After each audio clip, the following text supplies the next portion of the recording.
저를 따라해 보시죠. 목적에 이끌리는 삶. 목적에 이끌리는 삶이라는 말씀의 제목으로 오늘 하나님 말씀 전하겠습니다. 릭 워렌 목사님이 쓴 대표적인 책이 있죠. 그것은 Purpose Driven Life라고 하는 목적이 이끄는 삶인데요.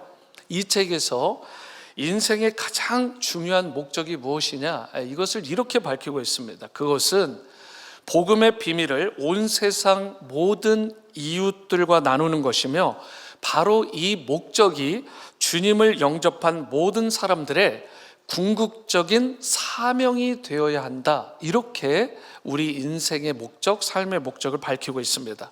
그래서 실제로 이 릭 워렌 목사님이 LA 근교에 개척한, 그래서 너무나 건강한 교회를 세운 새들백 교회가 있는데, 저도 여기에 4-5번 정도 간 것 같아요. 그런데 우리가 살아가는 이 불신사에서 가장 큰 영향력을 끼치는 그런 선교적인 교회로 뽑히는 교회가 사실 새들백 교회입니다. 릭 워렌 목사님은 그가 이렇게 복음 전파에 모든 것을 건 인생을 살게 된 중요한 이유가, 그 동기가 자신의 아버지의 유언 때문이다라고 그렇게 말을 합니다. 그 내용이 목적이 이끄는 삶의 5번째 목적이죠. 책으로 보면 이 챕터가 한 5개 정도는 나눠져 있는데, 그 5번째 챕터에 우리는 사명을 위해 지음을 받았다라는 부분이 있고요. 거기에서 이 내용을, 자기가 왜 이렇게 영혼 구원에 혼신의 힘을, 모든 것을 다 쏟아내는지를 밝히고 있습니다. 그의 아버지는 평범한 목회자이면서 설교사셨어요. 그런데 굉장히 열정적인 사명감을 가진 분이라고 해요. 평생을 국내외 복음이 미치지 못한 미전도 지역을 돌아다니시면서 순회하면서 특히 작은 교회들을 개척하고 또 그 작은 교회 건물들을 지어주는, 건축하는 일에 자신의 평생을 들였다고 합니다. 그래서 릭 워렌 목사님의 아버지가 지은 교회 숫자가 150개 이상이었다고 그래요. 놀라주셔서 감사합니다. 안 놀라는 분들은 150개 정도는 이렇게 굉장히 훌륭한 일을 하신 거죠. 정말 대단한 분이죠. 그러던 그의 아버지가 이 책이 출판되기 2년여 전쯤에 암에 걸리십니다. 그만. 그래서 이제는 숨을 거두실 그 무렵에 릭 워렌과 그의 아내가 그 자리에 가서, 특별히 그의 아내가 이 릭 워렌 목사님의 아버지에게 이렇게 질문을 합니다. 아버지, 뭘 하고 싶으세요? 병석에 계신 아버지에게 이렇게 묻습니다. 자신의 시아버지죠. 그러자 릭의 아버지가 이렇게 이야기를 합니다. 예수님을 위해 한 명을 더 구해야 돼. 예수님을 위해 한 명을 더 구해야 돼. 예수님을 위해 한 명을 더 구해야 돼. 그 책에 보면 정확하게 이렇게 써 있어요. 제가 어제 다시 읽는데 이게 마음에 막 울림이 있더라고요. 그리고 나서 몇 번 정도 이 이야기를 했나, 이 말을 병석에서 마지막 숨이 거두는 순간에 100번 이상 반복했다, 이렇게 이야기를 하고 있습니다. 딴 얘기하지 않으시고 예수님을 위해 한 명을 더 구해야 돼. 이것이 아버지의 마지막 유언이었어요. 그러다 보니까 어떻게 릭 워렌 목사님과 그의 가족들이 그 아버지의 유언을 무시할 수 있겠습니까? 그래서 릭 워렌 목사님은 그것을 자신의 남은 삶의 목표, 자신의 남은 인생의 목적으로 삼고 평생 이 목적에 이끌리는 삶을 살았다라고 그렇게 고백을 합니다. 그런데요, 우리가 기억해야 될 필요가 있는 것은 한 명이라도 더 구해야 돼. 바로 이 복음 전파에 대한 열정과 갈망은 릭 워렌 목사님의 그 부친의 열망이기 전에, 마지막 유언이기 전에 우리 예수님의 이 땅에서의 유언이기도 했다는 사실 아십니까? 예수님은 이 땅에 계시는 동안 제자들에게 이 유언과 같은 말씀을 실제로 계속해서 반복하셨고, 성경에도 여러 번 기록이 되어 있습니다. 예를 들어 예루살렘과 온 유대와 사마리아 땅끝까지 이르러 Be my witness, 내 증인이 되어라, 이렇게 이야기를 하시죠. 거기에다가 모든 족속으로 제자를 삼아라. 그러니까 결국은 복음 전파, 천하보다 귀한 한 영혼 한 영혼을 주님 앞에 돌아오게 하는 일에 너희의 삶을 헌신해야 된다. 이것이 너희 인생의 목적이 돼야 돼. 이 목적에 이끌리는 삶을 살라라고 주님께서 제자들에게 말씀하셨고, 오늘날을 살아가는 제자된 여러분과 저에게 주시는 우리 주님의 유언과 같은 말씀인 것입니다. 유언은 어떻게 해야 되죠? 들어드려야 되는 것입니다. 예수님께서 이 땅 가운데서 소위 피를 토하듯이 계속해서 말씀하신 것, 천하보다 귀한 한 영혼 한 영혼을 마음에 품고 주님 앞에 돌아오게 하는 것.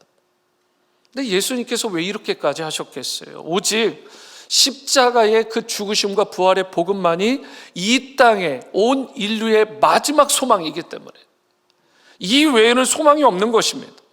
복음의 증인으로서 예수님을 위해 한 영혼이라도, 한 명이라도 더 구원하고자 할 때, 그때 하나님의 뜻이 이루어지고 하나님의 나라가 확장되고 그분의 기쁨이 되는 삶을 여러분과 제가 살아갈 수 있게 되는 것입니다. 한 영혼 정신. 여러분, 한 영혼이 중요한 것입니다. 한 명이라도 더. 하나님께서 가장 관심을 두시는 게 무엇일까요? 바로 그것은 하나님께서 창조하신 영혼들이 구원을 받는 것입니다. 그렇기 때문에 하나님이 관심을 두시는 이 영혼 구원에 여러분과 저도 관심을 가져야 되는 것이죠. 그리고 그것을 나 자신의 삶의 목적으로 삼고 매 순간 그 고귀한 삶의 목적에 헌신하며 이끌리는 삶을 살아야 되는 것입니다. 다른 것에 이끌려 살 것이 아니라 바로 이 영혼 구원, 하나님 나라의 확장에 이끌리는 삶을 살아야 된다. 오늘 본문 1절을 보시면 예수께서 이 말씀을 하시고 제자들과 함께 기드론 시내 건너편으로 나가시니 그곳에 동산이 있는데 제자들과 함께 들어가셨습니다. 여러분, 질문입니다. 여기에 동산이 나오는데 겟세마네 동산이죠. 왜 예수님이 이 타이밍에 여기를 가셨죠? 여러분, 동산에 가신 이유예요. 잡히시려고, 체포당하시려고 가셨어요. 예수님은 거기서 체포당하실 거 뻔히 아시고 그것을 대비하시고요, 체포당하실 뿐만 아니라 십자가 지시려고 가신 거예요. 그리고 십자가를 지셔야만 하나님께서 분부하신, 하나님이 맡기신 그 사명, 영혼 구원의 그 목적을 이루실 수 있기 때문에 주님께서 기꺼이 그 동산에 가시고 체포당하시고 십자가 지신 것입니다. 예수님 체포당하러 가신 거예요, 동산에. 그리고 11절 하반절 말씀도 보시면 아버지께서 주신 잔을 내가 마시지 아니하겠느냐, 여기에 보시면 잔이 나오잖아요, 잔. 그런데 이 잔은 무슨 잔인 거예요? 예수님께서 받으신 사명을 말하는 거 아닙니까? 곧 이 땅에서의 삶의 목적을 말하는 거예요. 좀 더 정확히 얘기해 볼까요? 십자가에서 고통받으시고요, 수치당하시고요, 능욕당하시고요, 피 흘려서 마침내 그 생명을 쏟아내시는, 죽기까지 헌신하시는 그 고난의 잔, 그것이 바로 예수님이 말씀하신 이 잔을 말하는 것이고, 이 사명의, 이 땅에서의 삶의 목적에 이끌리시는 삶을 우리 예수님께서 사신 것입니다. 여러분과 제가 참된 예수님의 제자가 되고 그리고 하나님의 백성답게 살기 원한다. 그렇다면 예수님께서 마음에 그렇게도 품으셨던 그 삶의 목적이 여러분과 저의 삶의 목적이 되어야 되지 않겠습니까? 우리는 세상에 살고 있지만 나 자신도 모르는 사이에 헛된 세상의 영광과 부귀와 그런 명예를 쫓으려 할 때가 너무나 많아요. 그런데 잘못된 가치관을 따라 움직이게 되면 목적에 이끌리는 삶을 제대로 살아갈 수 없게 되고 주님의 기쁨이, 주님께 영광 돌리는 삶을 살아갈 수 없어요. 우리가 바른 인생을 살아갈 수 없는 것입니다. 그래서 우리가 주님이 기뻐하시고 원하시는 바른 인생을 살기 원한다면, 진정 그렇게 살기를 원한다면 주님을 이끄셨던 그 하나님의 뜻과 목적이 오늘 여러분과 저의 삶의 목적이 되어야 될 줄로 믿습니다.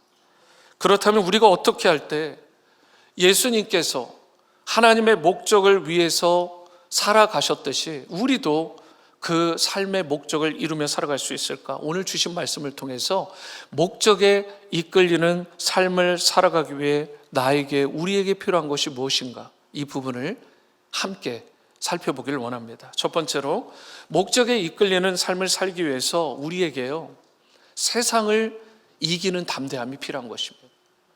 세상을 이기는 담대함 없이는 주님의 뜻, 그 목적을 이루는 삶 결코 살아갈 수가 없는 거예요. 그래서 주님의 뜻을 이루려면, 그 목적에 충실한 삶을 제대로 살아가려면 세상을 이기는 담대함이 필요한 것입니다.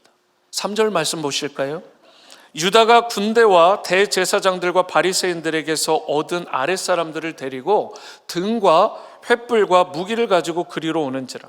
예수님과 제자들이 어느 동산에 있었다고 했죠? 겟셋만의 동산에 있었잖아요. 그런데 거기에 다른 무리들이 옵니다. 그런데 이 다른 무리들은 예수님과 그 제자들과는 전혀 다른 목적을 가지고 여기 온 거 아니에요? 예를 들어 거기에 대표적인 인물이 가룟 유다라고 밝히고 있습니다. 가룟 유다는 그 동산에 무엇 때문에 온 거예요? 예수님을 팔아 넘겨서 돈 받기로 컨트랙을 맺었잖아요. 결국은 이 가룟 유다의 삶의 목적이 뭐라고 우리가 말할 수 있는 거예요? 돈이에요, 돈. 그렇게 돈이 삶의 목적이었던 가룟 유다의 마지막이 어떠했는지, 얼마만큼 비참했는지 여러분과 제가 잘 알고 있잖아요. 여러분, 돈을 추구하고 그것이 삶의 목적인 인생은 그렇게 비참한 것입니다. 뿐만 아닙니다. 여기에 군대라는 단어가 나오는데 이 군대는 로마의 군대죠. 그런데 주석가들에 따르면 이들은 이 로마 군대의 단위를 생각할 때 분명히 200명 정도 될 것이다 라고 말하는 분이 있고요, 최대 600명까지 보는 그런 주석가들도 있습니다. 저는 200명 쪽이라고 보더라도 굉장히 많은 숫자가 온 거예요. 예수님 한 분 잡겠다고 200명의 군대가 동원된 것입니다. 말도 안 되는 거죠. 그런데 저들은 왜 온 거예요? 불의한 명령인데 그 불의한 명정에 자신들이 저항하지 아니하고요, 그냥 불의한 명령을 따라버린 것입니다. 그러면 불의한 뜻, 불의한 목적에 자기가 어쩔 수 없이 했다고 해가지고 여러분, 그 잘못이, 그 대가를 치러야 되는 것이 웨이브가 되나요? 아니잖아요. 이들도 반드시 대가를 지불하게 될 것입니다. 여러분뿐만 아닙니다. 여기에 대제사장들과 바리새인들이 부리던 하인들도 왔어요. 심한 이야기라면 몸종이지만 이들은 무장된 하인들입니다. 이 무장된 하인들이 뭘 하러 온 거예요? 결국은 저들의 종교적인 야망들, 그 정욕들, 그런 인간적인 탐욕들을 드러내면서 그것을 성취하기 위해서 그 자리에 대제사장과 바리새인들과 함께 온 거 아닙니까? 여러분, 그 끝이 어때요? 그 끝도 비참한 것입니다. 그게 돈이 됐든 권력이 됐든 부와 명예가 됐든 세상적인 삶의 목적들은 이와 같이 비참한 거예요. 여러 집단들이 이처럼 이 동산에 외형적인 모습은 비록 달랐지만 오직 한 가지 목적을 가지고 이 자리에 왔죠. 그게 뭐였다고요? 바로 예수님을 잡기 위해서. 그런데 잘 아시는 것처럼 예수님은 무장도 안 하셨어요. 그런데 무장도 안 하신 그 한 분을 체포하기 위해서 200명 이상의 많은 군대들, 거기다 종교 지도자들과 바리새인들의 하수인들이 다 동원되어 가지고 예수님 잡겠다고 온 것입니다. 강도도 이렇게는 안 잡을 거예요. 다분한 의도를 가지고 이 자리 가운데 온 것이죠. 그런데 여러분 보세요. 그런 급박하고 그렇게 엄청난 프레셔 가운데 있던, 정말 두려울 수 있었던 그 위기 가운데, 그 환경과 상황 가운데 우리 예수님께서 어떤 모습을 보이시죠? 4절과 5절 보십니다. 예수께서 그 당할 일을 다 하시고 나아가 이르시되 너희가 누구를 찾느냐? 대답하되 나사렛 예수라거늘 이르시되 내가 그니라 하시니라. 그를 파는 유다도 그들과 함께 섰더라. 예수님은요, 수많은 대적들이 예수님을 둘러싸고 체포하려고 할 때 결코 물러서거나 숨지 않으셨습니다. 이제 하나님의 때가 되었다라는 것을 아시고 십자가를 지실 때가 되었다라는 걸 아시고 그들을 한순간에 다 쓸어버리실 수도 있었는데 그렇게 하지 않으시고 당당하게 맞서 체포되신 거예요. 예수님은 하나님의 뜻을, 그분의 목적을 이루시는 일에 쓰임받으신 것입니다. 그리고 당당하게 담대하게 그들 앞에 서신 거예요. 내가 그니라, 내가 그 사람이다, 너희들이 잡고자 하는. 시편 3편 6절에도 보면 이런 유명한 말씀이 있잖아요. 천만인이 나를 애워싸 진친다 하여도 나는 두려워하지 아니하리로다. 이 담대하며 이 당당하며, 여러분 이것은 쉽게 만들어지는 게 아닙니다. 주님의 뜻을 위해서 하나님의 사람답게 주님의 목적을 이루는 일에 쓰임받기 위해서 내가 헌신하고 희생하는 이 담대함과 이 당당함은 쉽게 만들어지는 게 아니라고요. 그리고 반대로 이 담대함 없이는 하나님께 결코 쓰임받는, 하나님의 뜻을 이루는, 그 목적을 이루는 인생으로 살아갈 수 없는 것입니다. 우리는 뜻하지 않게 찾아오는 인생의 고난과 시련과 위기가 있을 수 있죠. 그런데 의외로 많은 분들이 그때 어쩔 줄 몰라 하잖아요. 그래서 인간적인 모든 방법을 다 동원해서 그 지혜를 다 쥐어짜서 어떻게든 인간적인 수단으로 위기를 극복해 보려고 하죠. 인맥을 동원하기도 하고 자기가 가진 권력과 심지어 돈을 사용해서 그 문제 해결해 보려고 하는 것입니다. 정말, 그런데 여러분, 우리에게 필요한 것은 그런 것일까? 우리의 유일한 방패, 우리의 유일한 소망이 되신 우리 하나님을 저와 여러분들이 철저히 인정하고 신뢰하고 그분을 의지할 수 있어야 되는 거 아닙니까? 오늘 시편 기자의 고백과 같이 천만인이 나를 애워싸 진을 친다 할지라도 나는 결코 두려워하지 아니할 것이다. 여러분, 우리는 하나님을 신뢰하고 그분의 우리를 향하신 그 뜻에 분명한 확신과 분명한 믿음을 가지고 우리가 모든 일을 대처할 수 있어야 되는 것입니다. 내가 이제 무슨 일을 당할지라도 어떤 상황 가운데서도 나는 하나님 신뢰하겠다, 하나님을 철저히 믿고 의지하겠다라는 이 믿음의 선포예요. 그래서 시편 기자가 시편 3편 8절에서 이렇게 선포한 것입니다. 이 부분을 함께 읽습니다. 시작. 구원은 여호와께 있사오니 주의 복을 주의 백성에게 내리소서. 이게 얼마나 위대한 고백입니까? 얼마나 당당하고 멋진, 그야말로 빛나는 그러한 믿음의 고백입니까? 여러분, 구원은 하나님께 있는 줄로 믿습니다.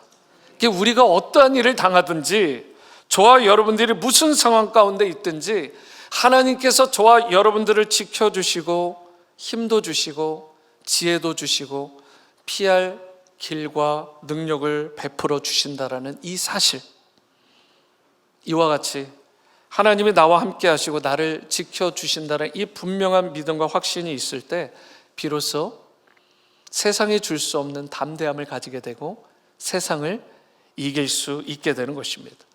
주님이 주신 그 목적을 향해 당당하게 나아갈 수 있게 되는 것입니다. 오늘 여러분과 저에게 이 담대함이 필요한 줄로 믿습니다. 이런 담대함을 가질 때 어려운 일을 당해도요, 결코 요동하거나 흔들리지 않게 되는 것입니다. 세상에 휩쓸릴지라도 타협하지 않게 되는 것입니다. 이런 담대함이 있어야 하나님의 뜻에 순종하며 저와 여러분들이 나아갈 수 있게 되는 것입니다. 그래서 여러분, 어떤 찬양의 가사와 같이 주님 말씀하시면 내가 나아가고 주님의 뜻이 아니면 내가 어떠한 상황 가운데서도 경우에도 멈춰 설 수 있는 순종의 사람, 그 하나님의 사람으로 저와 여러분들이 설 수 있게 되는 것입니다. 그 찬양의 가장 끝에 어떤 가사가 되어 있는지 아십니까? 오 주님 나를 이끄소서. 오 주님 나를 이끄소서. 주님이 이끄시는 대로 살겠다라는 이 아름다운 고백, 이 담대한 신앙이 저와 여러분들 가운데 있게 되기를 바랍니다. 사실 주님이 이끄시는 대로 가겠다라는 것에 뭐 대단한 용기가 필요하겠냐라고 생각하실지 모르지만 이것만큼 대단한 용기가 필요한 게 없습니다. 주님이 말씀하시면 어디든지 가겠다. 주님의 뜻이 아니면 어떤 좋아 보이는 상황에서도 스탑하겠다. 이 순종, 이것은 오직 담대한 신자만이 할 수 있는 행위인 것입니다. 그리고 주님이 이끄시는 대로 그렇게 살아가는 신자는 사실은 기도하는 신자예요. 기도하는 신자가 주님이 이끄시는 일에 기꺼이 순종할 수 있게 되는 것입니다. 짐 엘리엇이 아니라 존 엘리엇이라는 사람이 또 있어요. 이 존 엘리엇은 요즘 현대를 살아가는 여러분과 저와 동시대 사람입니다. 근데 이분의 책 제목이 좀 심하긴 한데 거만한 놈들이 세상을 바꾼다, 이런 책이 있어요. 거만한 놈들이 세상을 바꾼다 해서 스타와 영웅들, 대단한 사람들이 있잖아요. 아주 아웃스탠딩한 아웃라이어, 이런 사람들이 있는데 그 사람들을 보니까 고도의 스트레스 상황 가운데에서 어떻게 탁월한 실력을 발휘하는지 이걸 좀 연구하고 이 사람이 이 책을 쓰게 된 것입니다. 그러니까 일반적으로 너무 긴장하지 말라라는 의미에서 어떻게들 이야기를 하죠? 실전을 연습처럼 해라, 이렇게 이야기를 하잖아요. 실전을 할 때는 너무 긴장하지 말고 연습처럼 하면 돼. 그런데 여러분, 존 엘리엇은 이 말을 거꾸로 바꿔버립니다. 뭐라고 하냐? 연습을 실전처럼 해라. 연습을 실전처럼 해라. 그래서 시험 공부를 할 때에도 긴장감을 가지고 하라는 거예요. 그러니까 진짜 시험을 보듯 시간을 딱 재고 그러면서 그 안에서 긴장 속에서 문제를 풀어라, 그렇게 조언을 해요.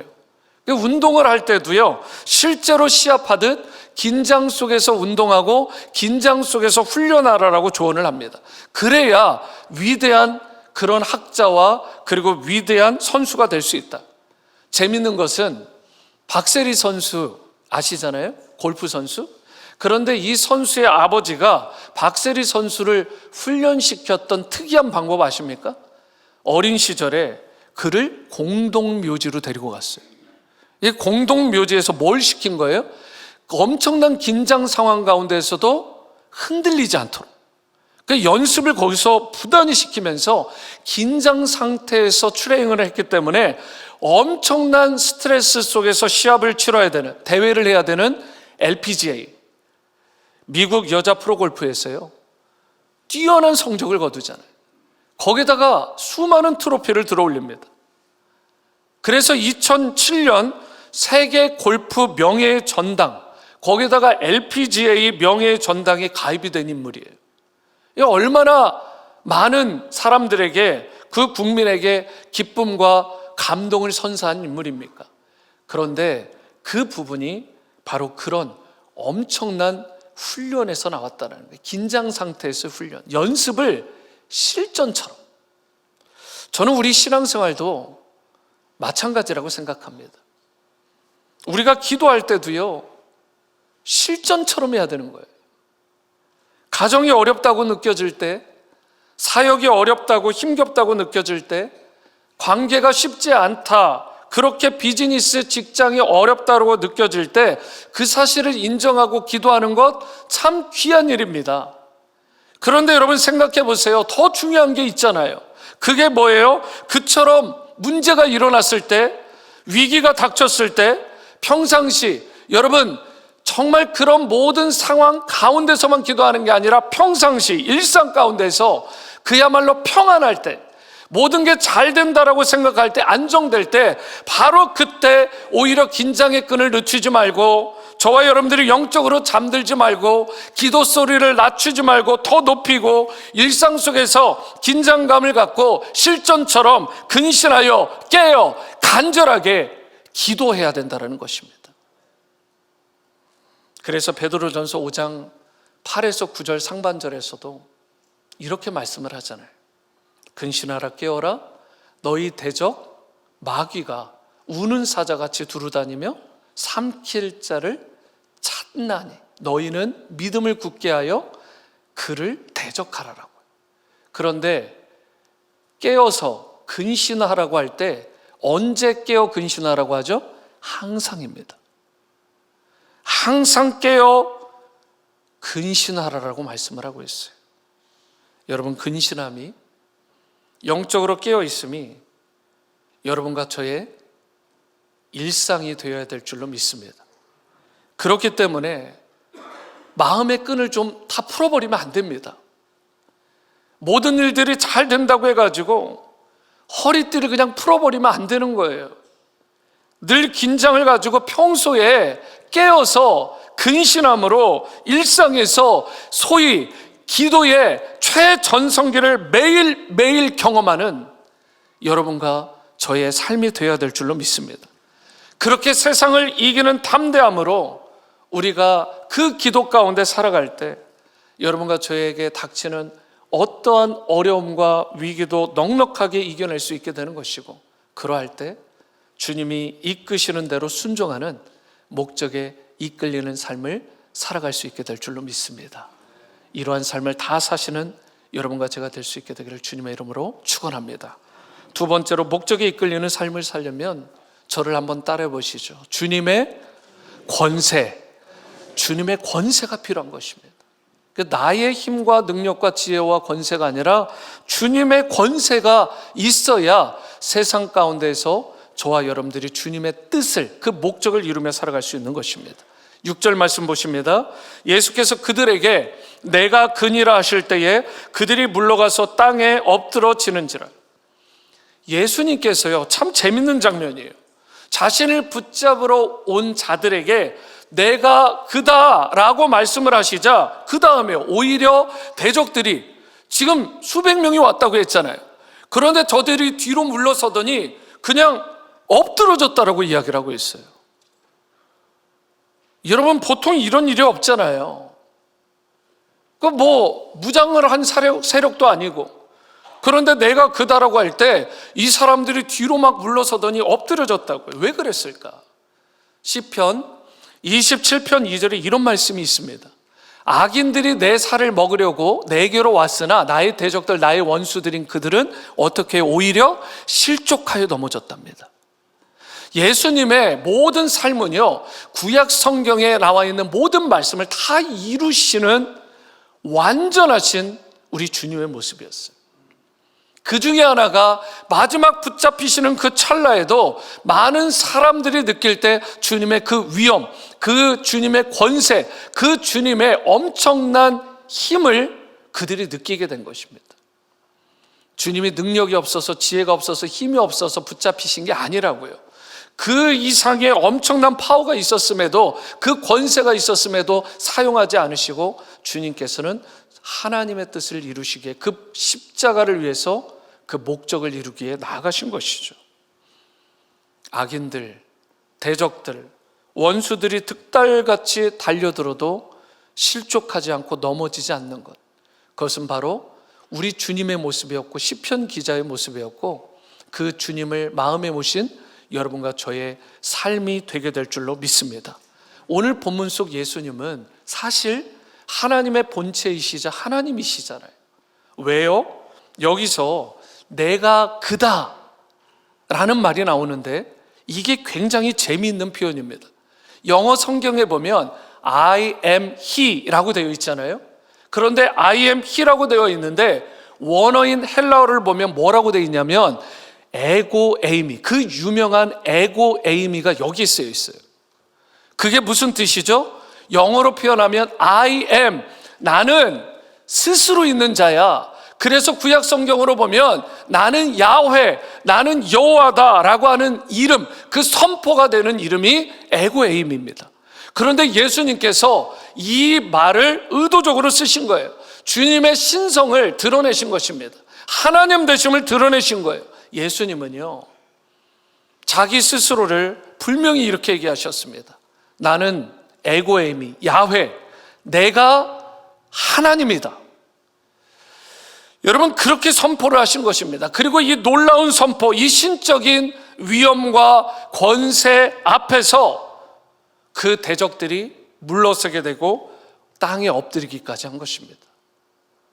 그리고 오늘 우리 안에 에고 에이미가 되시는, I am이 되시는 예수님께서 충만하게 임하시기만 하면 여러분과 저에게도 동일하게 그 예수님의 권세와 위엄이 임하게 되고 말과 생각과 태도와 삶의 모든 인격 하나하나가 예수님의 권세를 드러내고 예수님의 능력을 드러내는, 그래서 그 권세 앞에, 능력 앞에 세상이 압도되는 놀라운 역사가 일어나게 될 줄로 믿으시기 바랍니다.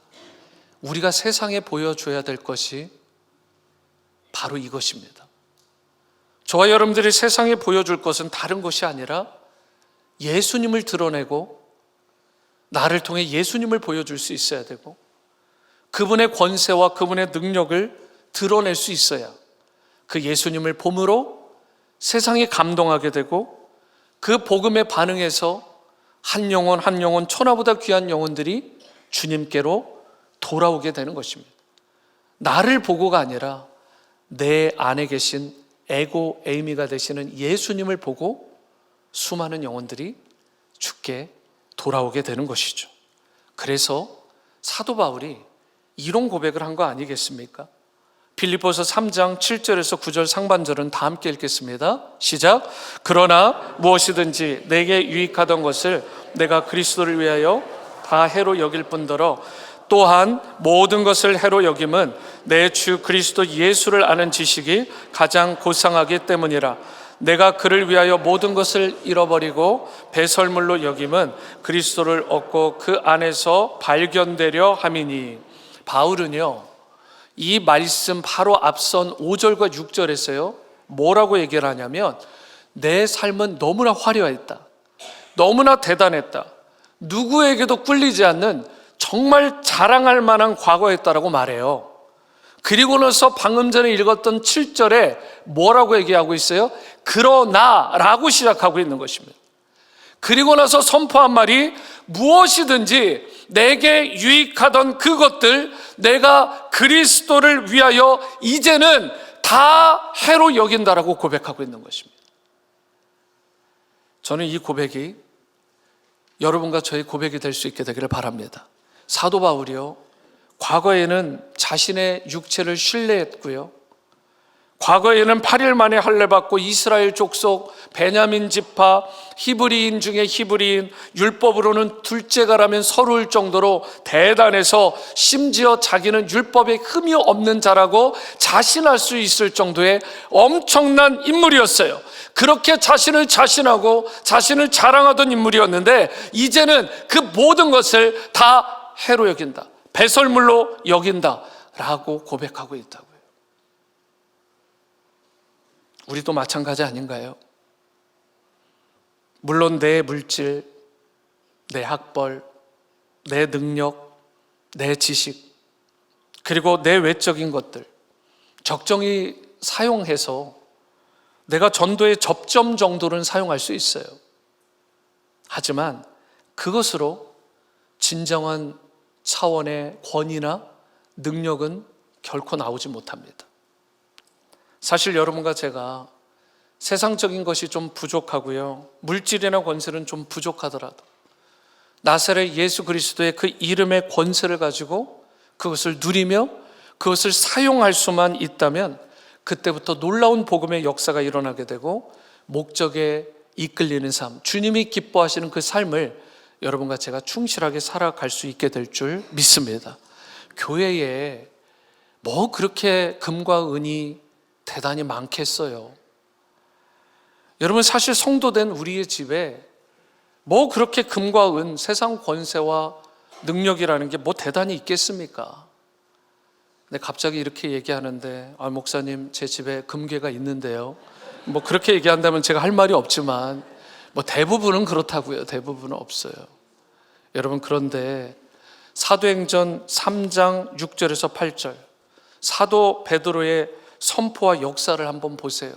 뭐라고 되어 있습니까? 베드로가 이르되 은과 금은 내게 없거니와 내게 있는 것을 내게 주노니 나사렛 예수 그리스도의 이름으로 일어나 걸으라 하고 오른손을 잡아 일으키니 발과 발목이 곧 힘을 얻고 뛰어서서 걸으며 그들과 함께 성전으로 들어가면서 걷기도 하고 뛰기도 하며 하나님을 어떻게 했어요? 찬송했다, 예배했다, 경배했다, 이렇게 말씀하고 있습니다.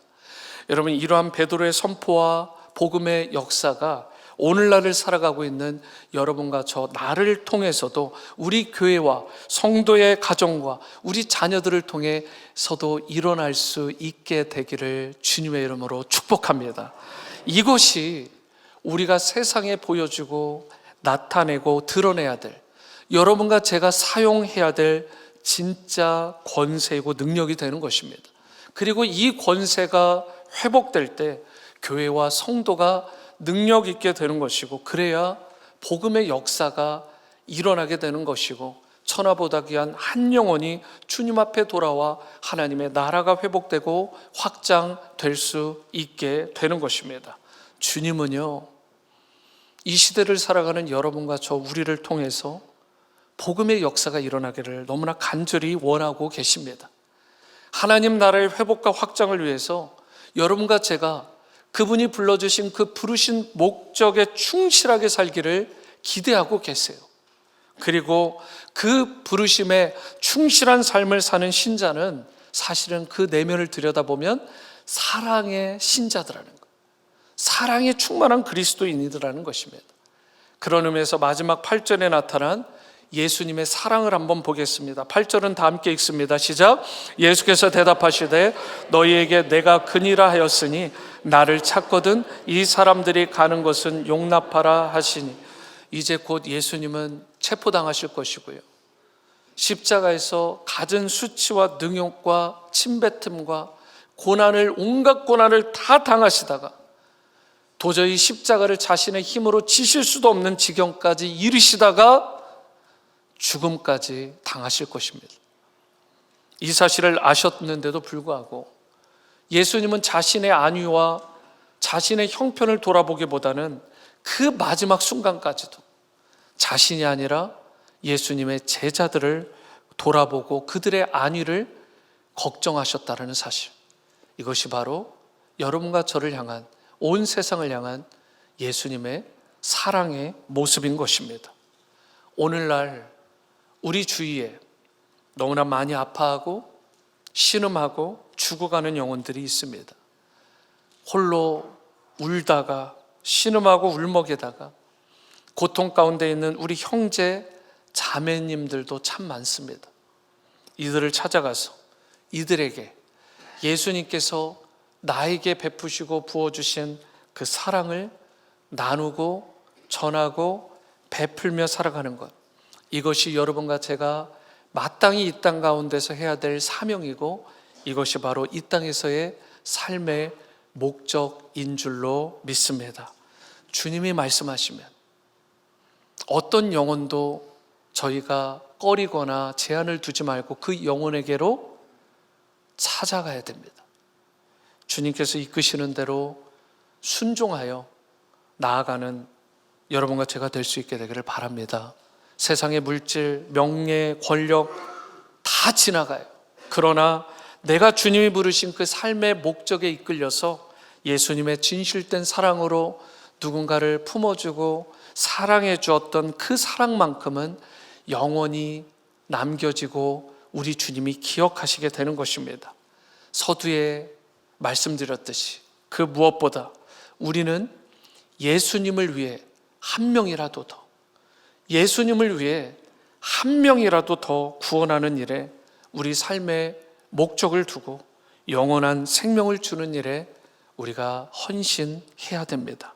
주님은 우리가 생명 주었던 그 일에 헌신했던 바를 반드시 기억하시고 이 부분을 주님께서 칭찬하여 주실 줄로 믿습니다. 이제 이 부분이 바로 여러분과 제가 이 땅을 살아가고 호흡하고 달려가야 될 삶의 이유와 목적이 될 수 있게 되기를 바랍니다.